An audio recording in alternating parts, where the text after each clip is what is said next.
ಶ್ರೀರಾಮಕೃಷ್ಣ ವಚನವೇದ ವಿವಿಧ ಭಕ್ತರೊಡನೆ 9ನೇ ನವೆಂಬರ್ 1884 ಕಾರ್ತಿಕ ಕೃಷ್ಣ ಸಪ್ತಮಿ ಭಾನುವಾರ.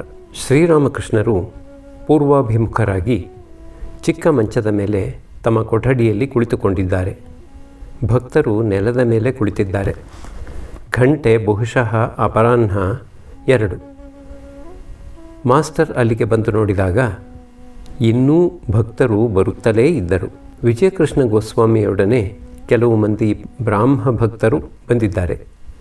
ಅರ್ಚಕ ರಾಮಚಕ್ರವರ್ತಿಯೂ ಬಂದು ಕುಳಿತಿದ್ದಾನೆ. ಕ್ರಮೇಣ ಮಹಿಮಚರಣ, ನಾರಾಯಣ, ಕಿಶೋರಿ ಬಂದರು. ಇನ್ನೂ ಸ್ವಲ್ಪ ಹೊತ್ತಾದ ಮೇಲೆ ಇನ್ನೂ ಕೆಲವು ಮಂದಿ ಭಕ್ತರು ಬಂದರು. ಚಳಿಗಾಲ ಪ್ರಾರಂಭಿಸಿದೆ. ಪರಮಹಂಸರಿಗೆ 1-2 ಶರ್ಟು ಬೇಕಾಗಿವೆ.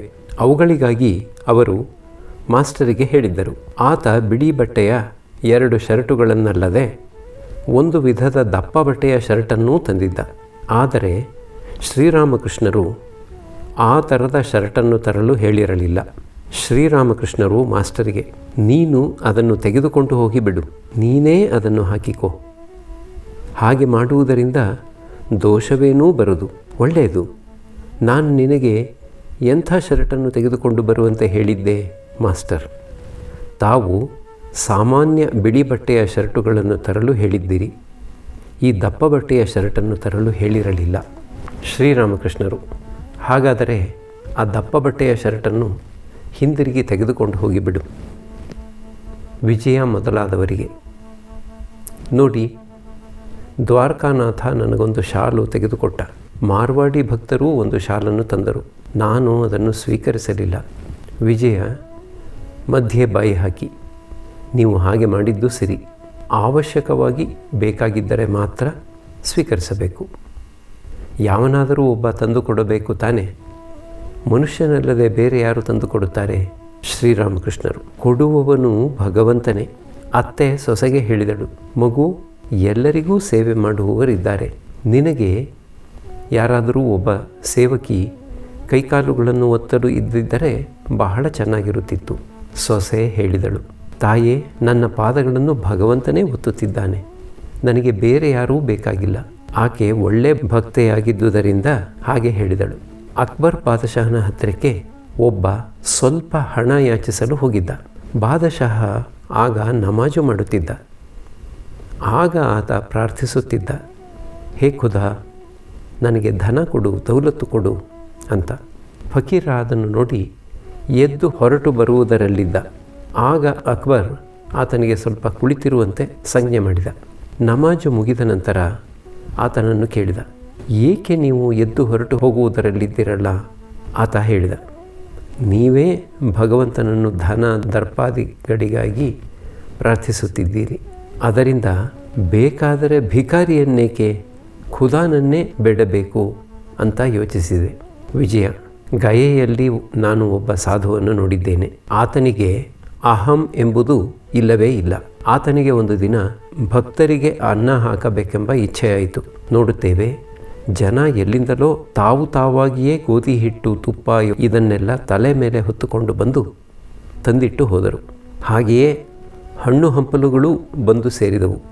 ಶ್ರೀರಾಮಕೃಷ್ಣರು ವಿಜಯ ಮೊದಲಾದವರಿಗೆ, ಸಾಧುಗಳಲ್ಲಿ 3 ಶ್ರೇಣಿ ಸಾಧುಗಳಿದ್ದಾರೆ, ಉತ್ತಮ, ಮಧ್ಯಮ, ಅಧಮ. ಯಾರು ಉತ್ತಮ ಶ್ರೇಣಿ ಸಾಧುಗಳೋ ಅವರು ತಮ್ಮ ಆಹಾರಕ್ಕಾಗಿ ಪ್ರಯತ್ನ ಪಡುವುದಿಲ್ಲ. ದಂಡಿ ಸಾಧುಗಳೆಲ್ಲ ಮಧ್ಯಮ ಅಥವಾ ಅಧಮ ಶ್ರೇಣಿಗೆ ಸೇರಿದವರು. ಅವರಲ್ಲಿ ಮಧ್ಯಮ ಶ್ರೇಣಿಗೆ ಸೇರಿದ ಸಾಧುಗಳು ನಮೋ ನಾರಾಯಣಾಯ ಅಂತ ಹೇಳಿ ಭಿಕ್ಷೆ ಬಿಡುತ್ತಾರೆ. ಯಾರು ಅಧಮ ಶ್ರೇಣಿಯವರೋ ಅವರು ಭಿಕ್ಷೆ ಕೊಡದಿದ್ದರೆ ಜಗಳಕ್ಕೆ ಬರುತ್ತಾರೆ. ಉತ್ತಮ ಶ್ರೇಣಿ ಸಾಧುಗಳದು ಅಜಗರ ವೃತ್ತಿ. ಕುಳಿತಲ್ಲಿಯೇ ಅವರಿಗೆ ಆಹಾರ ಬಂದೊದಗುತ್ತದೆ. ಅಜಗರ ತನ್ನ ಸ್ಥಳದಿಂದ ಎದ್ದು ಚಲಿಸದು. ಒಬ್ಬ ಎಳೆ ವಯಸ್ಸಿನ ಸಾಧು ಬಾಲಬ್ರಹ್ಮಚಾರಿ ಭಿಕ್ಷಾಟನೆಗಾಗಿ ಹೋಗಿದ್ದ. ಒಬ್ಬ ಯುವತಿ ತಂದು ಭಿಕ್ಷೆ ಹಾಕಿದಳು. ಆಕೆಯ ವಕ್ಷಸ್ಥಳದಲ್ಲಿ ಸ್ತನಗಳನ್ನು ನೋಡಿ ಆಕೆಯ ಎದೆಯ ಮೇಲೆ ಕುರು ಎದ್ದಿರಬೇಕು ಎಂದು ಭಾವಿಸಿದ. ಅದಕ್ಕಾಗಿ ಆತ ಹೇಳಿದ, ಅವು ಏನು ಅಂತ. ಮನೆಯ ವಯಸ್ಸಾದ ಹೆಂಗಸರು ಆತನಿಗೆ ವಿವರಿಸಿ ಹೇಳಿದರು. ಈಕೆಯ ಗರ್ಭದಲ್ಲಿ ಮುಂದೆ ಮಕ್ಕಳು ಹುಟ್ಟುವುವು ಎಂದು ಭಗವಂತ ಆಕೆಯ ಸ್ತನಗಳಲ್ಲಿ ಹಾಲು ಕೊಟ್ಟಿದ್ದಾನೆ. ಅದಕ್ಕಾಗಿಯೇ ಭಗವಂತ ಅವುಗಳನ್ನು ಮೊದಲೇ ವ್ಯವಸ್ಥೆ ಮಾಡಿದ್ದಾನೆ. ಈ ಮಾತನ್ನು ಕೇಳಿ ಆ ಯುವಕ ಸಾಧು ಆಶ್ಚರ್ಯಚಕಿತನಾದ. ಆಗ ಆತ ಹೇಳಿದ, ಹಾಗಾದರೆ ನಾನು ಭಿಕ್ಷೆ ಮಾಡುವ ಅವಶ್ಯಕತೆ ಏನೂ ಇಲ್ಲ. ನನಗೂ ಭಗವಂತ ವ್ಯವಸ್ಥೆ ಮಾಡಿಯೇ ಇರಬೇಕು. ಅಲ್ಲಿದ್ದ ಭಕ್ತರಲ್ಲಿ ಕೆಲವರು ತಮಗೆ ತಾವೇ ಹಾಗಾದರೆ ತಾವೂ ಯಾವ ಪ್ರಯತ್ನವನ್ನೂ ಮಾಡದೇ ಇದ್ದರೆ ಆಯಿತಲ್ಲ ಅಂತ ಭಾವಿಸಿದರು ಶ್ರೀರಾಮಕೃಷ್ಣರು. ಆದರೆ ಯಾರಿಗೆ ಪ್ರಯತ್ನ ಅವಶ್ಯಕ ಎಂಬ ಭಾವನೆ ಇರುವುದೋ ಅವರು ಪ್ರಯತ್ನ ಮಾಡಿಯೇ ತೀರಬೇಕು. ವಿಜಯ. ಇದರ ಸಂಬಂಧವಾಗಿ ಭಕ್ತಮಾಲೆಯಲ್ಲಿ ಒಂದು ಸೊಗಸಾದ ಕಥೆ ಇದೆ. ಶ್ರೀರಾಮಕೃಷ್ಣರು, ನೀನೇ ಹೇಳು ಅದನ್ನು. ವಿಜಯ. ದಯವಿಟ್ಟು ನೀವೇ ಹೇಳಿ. ಶ್ರೀರಾಮಕೃಷ್ಣರು, ನೀನೇ ಹೇಳು. ನನಗೆ ಸ್ವಲ್ಪ ಮರೆತು ಹೋಗಿದೆ. ಮೊದಲು ಇವುಗಳನ್ನೆಲ್ಲ ಕೇಳಬೇಕು. ಅದಕ್ಕಾಗಿಯೇ ಬಹಳ ವರ್ಷಗಳ ಹಿಂದೆ ಇವುಗಳನ್ನೆಲ್ಲ ಕೇಳುತ್ತಿದ್ದೆ. ಈಗ ನನಗೆ ಆ ಅವಸ್ಥೆ ಇಲ್ಲ. ಹನುಮಂತ ಹೇಳಿದ, ನನಗೆ ತಿಥಿಯೇ ಆಗಲಿ ನಕ್ಷತ್ರವೇ ಆಗಲಿ ಗೊತ್ತಿಲ್ಲ. ಕೇವಲ ರಾಮಚಿಂತನೆ ಮಾಡುತ್ತಿದ್ದೇನೆ. ಚಾತಕ ಪಕ್ಷಿಗೆ ಕುಡಿಯಲು ಮಳೆ ನೀರೇ ಬೇಕು. ಬಾಯಾರಿಕೆಯಿಂದ ಪ್ರಾಣ ಹೋಗುತ್ತಿದ್ದರೂ ಬಾಯನ್ನು ಮೇಲಕ್ಕೆ ತಿರುಗಿಸಿ ಆಕಾಶದಿಂದ ಬೀಳುವ ಮಳೆ ನೀರಿಗಾಗಿಯೇ ಎದುರು ನೋಡುತ್ತಿರುತ್ತದೆ. ಗಂಗೆ, ಯಮುನೆ ಮತ್ತು 7 ಸಮುದ್ರಗಳಲ್ಲಿಯೂ ನೀರು ಭರ್ತಿಯಾಗಿದೆ. ಆದರೂ ಅದು ಭೂಮಿಯ ಮೇಲೆ ಶೇಖರವಾಗಿರುವ ನೀರಿನ ಒಂದು ತೊಟ್ಟನ್ನೂ ಮುಟ್ಟದು. ರಾಮ ಲಕ್ಷ್ಮಣರು ಪಂಪಾ ಸರೋವರಕ್ಕೆ ಹೋಗಿದ್ದರು. ಅಲ್ಲಿ ಒಂದು ಕಾಗೆ ಆತುರದಿಂದ ಮತ್ತೆ ನೀರು ಕುಡಿಯಲು ಆ ಸರೋವರದ ದಡದ ಹತ್ತಿರ ಹೋಗುತ್ತಾ ನೀರನ್ನು ಮಾತ್ರ ಕುಡಿಯದೆ ಹಿಂತಿರುಗುತ್ತಿದ್ದುದನ್ನು ಲಕ್ಷ್ಮಣ ನೋಡಿದ. ಆತ ರಾಮನನ್ನು ಕಾರಣ ಕೇಳಲಾಗಿ ರಾಮ ಹೇಳಿದ, ತಮ್ಮ, ಇದು ಪರಮಭಕ್ತ ಕಾಗೆ. ಅಹರ್ನಿಶಿ ಇದು ರಾಮನಾಮವನ್ನು ಜಪಿಸುತ್ತಿದೆ. ನೀರಡಿಕೆಯಿಂದ ಇದರ ಗಂಟಲು ಒಣಗಿ ಬತ್ತಿ ಹೋಗುತ್ತಿದೆ. ಆದರೂ ಅದಕ್ಕೆ ನೀರು ಕುಡಿಯಲು ಆಗುತ್ತಿಲ್ಲ.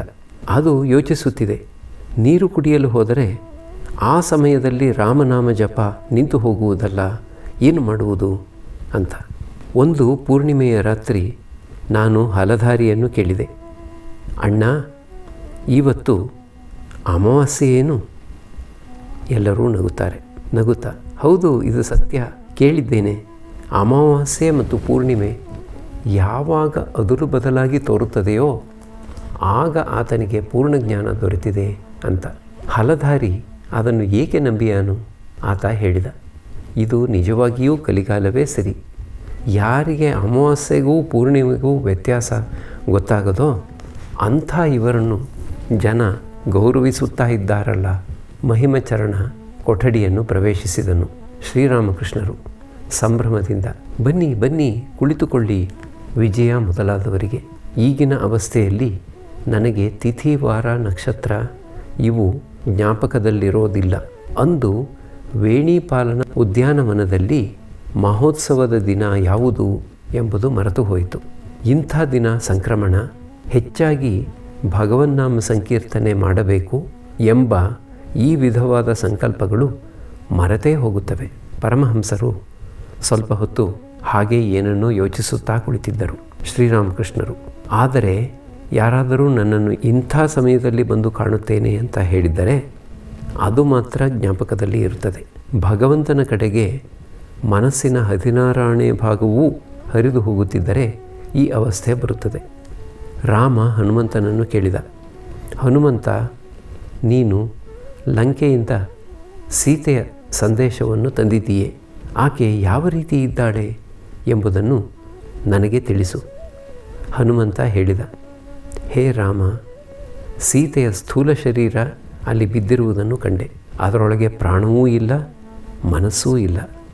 ಆಕೆ ತನ್ನ ಪ್ರಾಣ ಮನಸ್ಸನ್ನು ನಿಮ್ಮ ಪಾದಪದ್ಮಗಳಿಗೆ ಅರ್ಪಿಸಿಬಿಟ್ಟಿದ್ದಾಳೆ. ಅದಕ್ಕಾಗಿ ಬರೀ ಸ್ಥೂಲ ಶರೀರ ಮಾತ್ರ ಅಲ್ಲಿ ಬಿದ್ದಿದೆ. ಯಮ ಅದರ ಹತ್ತಿರ ಸುಳಿದಾಡುತ್ತಿದ್ದಾನೆ. ಆತ ಏನು ತಾನೇ ಮಾಡಿಯಾನು? ಅಲ್ಲಿ ಬಿದ್ದಿರುವುದು ಬರೀ ಸ್ಥೂಲ ಶರೀರ ಮಾತ್ರ, ಮನಸ್ಸು ಪ್ರಾಣ ಅದರಲ್ಲಿ ಇಲ್ಲ. ನೀವು ಯಾರ ಚಿಂತನೆ ಮಾಡುತ್ತೀರೋ ಅವರ ಸತ್ವ ನಿಮಗೆ ಬಂದು ಬಿಡುತ್ತದೆ.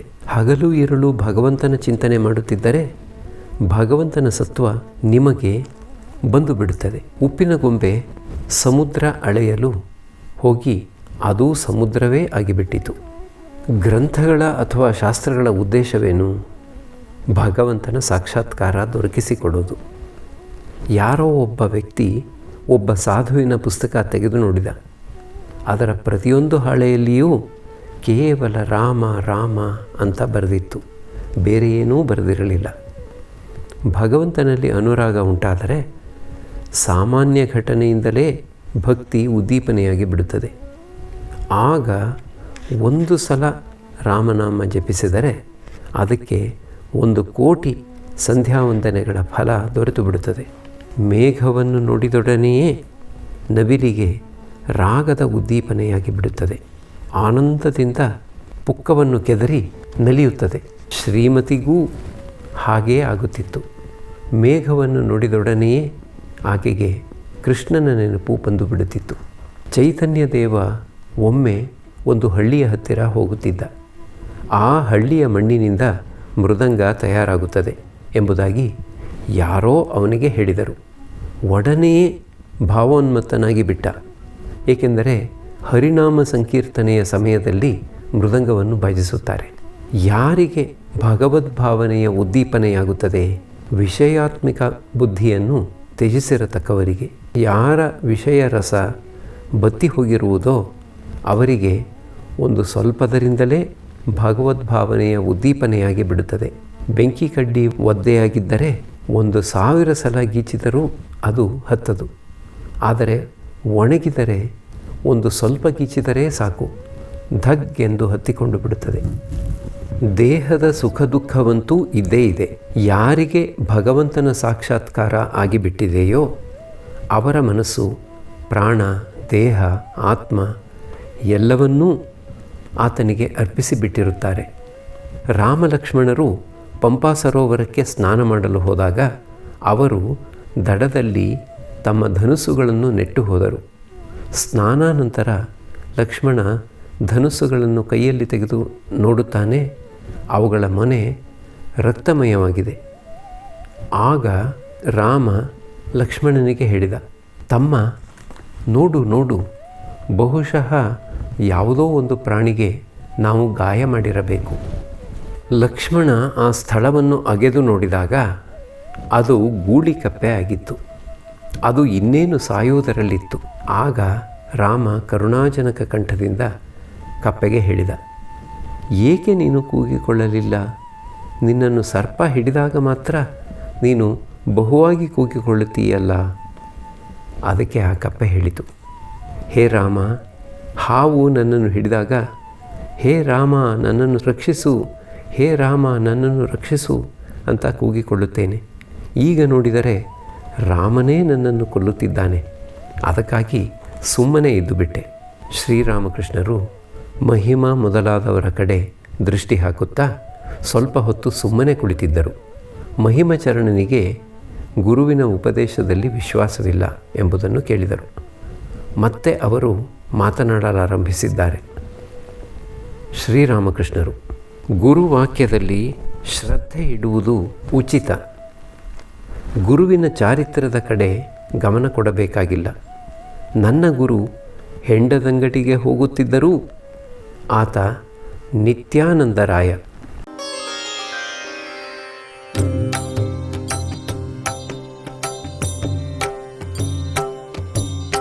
ಶ್ರೀರಾಮ ಕೃಷ್ಣ ಮಂಗಲಕಾರಿ, ಶ್ರೀರಾಮ ಕೃಷ್ಣ ಮಂಗಲಕಾರಿ, ಶ್ರೀರಾಮ ಕೃಷ್ಣ ಮಂಗಲಕಾರಿ,